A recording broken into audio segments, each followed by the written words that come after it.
Think about the last time you cooked with saffron. Maybe you added a few threads to a paella. Maybe you stirred a pinch into a risotto. Maybe you have a small glass jar of it sitting in your spice cabinet right now, the one you bought months ago because a recipe called for it and it cost more per gram than almost anything else on the grocery store shelf. Saffron is the most expensive spice in the world. It has been for centuries. More expensive than vanilla, more expensive than cardamom, gram for gram, more expensive than gold in many markets around the world. And yet almost nobody who buys it has ever stopped to ask the question that actually explains why. Not why it tastes the way it does, not why it turns everything that gorgeous deep golden color, but why it costs what it costs. Because the answer to that question is one of the most extraordinary harvest stories in all of human agriculture. A story involving millions of flowers, hundreds of thousands of human hands, a window of time so narrow it can close in a matter of days, and a farming tradition so ancient and so unchanged that the people harvesting saffron today are using essentially the same method as the people who harvested it 3,000 years ago. Today, we are going inside that story. Let's go. Iran produces over 90% of all the saffron in the entire world. That single fact is extraordinary enough on its own, but when you understand what saffron actually is, what it takes to produce even 1 gram of it, it becomes something genuinely staggering. Saffron is not a plant. It is not a root or a seed or leaf. Saffron is the dried stigma of a specific flower, the crocus sativus. And each flower produces exactly 3 stigmas, 3 tiny crimson threads per flower, nothing more. To produce 1 single kilogram of dried saffron, you need somewhere between 150,000 and 200,000 individual flowers, all picked by hand, all processed within hours, all done within a harvest window that in most growing regions lasts no more than 2 to 3 weeks per year. Let that number sit for a moment. 200,000 flowers for 1 kilogram of spice. That is not farming, that is devotion. The Khorasan province in northeastern Iran, specifically the regions around the cities of Caen, Birjand, and Godabad, is the absolute heartland of global saffron production.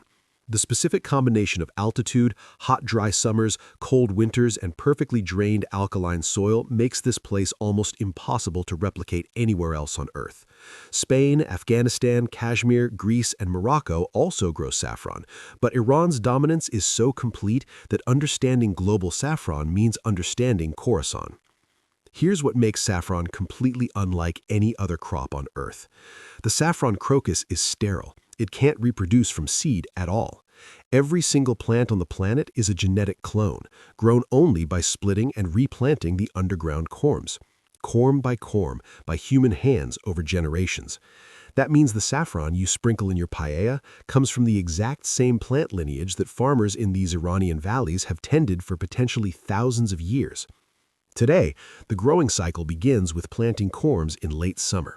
The plants emerge in the fall, and the flowers appear often seemingly overnight in October and November. This is the harvest window, and it is brutally short. The crocus sativus flower blooms for only 1 to 3 days before it wilts and dies. The stigmas must be harvested while the flower is still intact and before the petals open fully, because exposure to sunlight degrades the delicate aromatic compounds that give saffron its value. Crazy, right? The most expensive spice in the world has a harvest window measured not in weeks but in hours, and missing it is not an option. The harvest itself is entirely done by hand. No machine has ever been successfully developed that can pick saffron flowers with the gentleness and precision required without damaging the stigmas. Workers, predominantly women in Iran's saffron-growing communities, move through the fields in the pre-dawn darkness, crouching low over the flowering rows, picking each flower individually with a single smooth pinching motion. The flowers go straight into open baskets. A skilled picker can harvest between 1,000 and 1,500 flowers per hour, which sounds impressive until you remember it takes up to 200,000 flowers to make 1 kilogram. Imagine crouching in a cold Iranian field before sunrise, fingers moving through hundreds of purple flowers in near darkness, knowing that by mid-morning the window will be narrowing.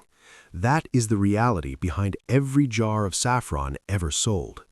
Imagine knowing that every single thread in that tiny jar in your cabinet was touched by human hands in the cold dark before sunrise. No machines, no shortcuts, just devotion. After picking, the flowers are rushed to a covered processing area. Here, the stigmas must be separated from the flower by hand, 3 tiny crimson threads per flower, pinched free from the yellow stamens and petals with surgical precision. Speed matters, precision matters. A damaged or contaminated stigma loses value. The separated threads are then dried over gentle heat until their moisture drops from 80% to just 8 to 12%. Get the temperature wrong and you destroy the crocin that gives the color, the saffronol that gives the aroma, or the picrocrocin that gives the distinctive bitter taste. Every single step is a precision operation with real financial consequences. The people behind Iran's saffron industry are smallholder families with plots of 1 to 5 hectares, carrying forward generations of knowledge. Saffron farming here is not industrial agribusiness, it is a community tradition. The harvest and processing workforce is overwhelmingly female.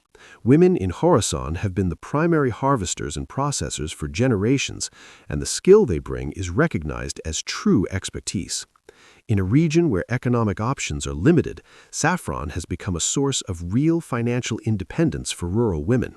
The knowledge, when to plant, how deep, how to read the flowers, how to dry them perfectly, is passed from mother to daughter, from grandmother to granddaughter, lifetime after lifetime. And right now, the entire industry is fighting 3 silent battles that could change everything. Climate change is disrupting the rainfall and temperature patterns that rain-fed saffron depends on. Drought years weaken the corms and throw off the delicate timing of flowering. Adulteration and fraud are constant threats because the spice is so valuable, which is why strict grading and certification systems have become essential. And competition from rapidly growing Afghan saffron, often sold at lower prices, is forcing Iranian producers to adapt faster than ever. The next time you hold a small glass jar of saffron threads and look at those few grams of deep crimson color, think about what they represent. A pre-dawn field in Khorasan, cold enough in October that breath is visible in the dark. Rows of purple flowers that were not there yesterday and will not be there tomorrow. Hundreds of women moving through those rows with practiced fingers, picking each flower before the sun rises high enough to start the clock of degradation. Baskets of flowers brought inside before the petals open fully. Hours of precise stigma extraction, thread by thread by thread. The slow, careful drying that concentrates 5,000 years of agricultural knowledge into a few grams with the most valuable spice on Earth.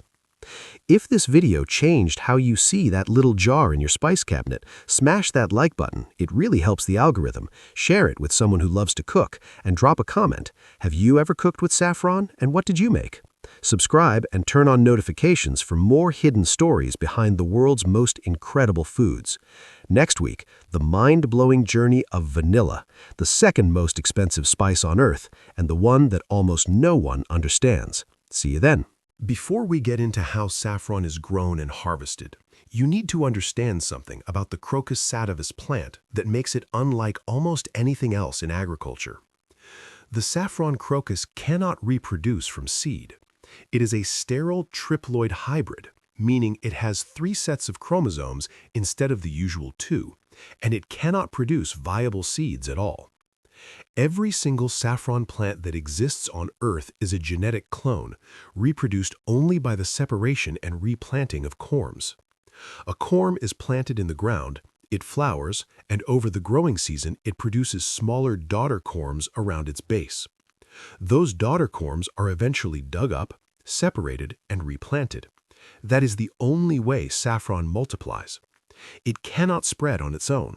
It cannot be grown from a packet of seeds. Every hectare of saffron in existence was built corm by human hands over generations. And because the plant is a genetic clone reproduced vegetatively, the saffron growing in Khorasan today is essentially the same genetic material that has been growing in that region for hundreds of years. Think about that for a moment. You are eating the product of a plant lineage that has been tended by human hands in the same Iranian valleys for potentially thousands of years. The saffron growing cycle begins with planting in late summer, when corms are placed in prepared beds at precise depths and spacings. The plants emerge in the fall, and the flowers appear, often seemingly overnight, in October and November in Iran's main growing regions. This is the harvest window, and it is brutally short. The crocus sativus flower blooms for only 1 to 3 days before it wilts and dies. The stigmas must be harvested while the flower is still intact and before the petals open fully, because exposure to sunlight degrades the delicate aromatic compounds that give saffron its value. This means harvest must happen in the early morning hours before the sun rises high enough to damage the flowers. In a large saffron growing region, when the flowers begin blooming, sometimes hundreds of thousands of flowers opening across a single large farm in the space of 48 hours, the entire community mobilizes. Crazy, right? The most expensive spice in the world has a harvest window measured not in weeks but in hours, and missing it is not an option. The harvest itself is entirely done by hand. No machine has ever been successfully developed that can pick saffron flowers with the gentleness and precision required without damaging the stigmas. Workers, predominantly women in Iran's saffron growing communities, a fact that reflects generations of cultural practice around this particular task, move through the fields in the pre-dawn darkness, crouching low over the flowering rows, picking each flower individually with a single smooth pinching motion. The flowers must be placed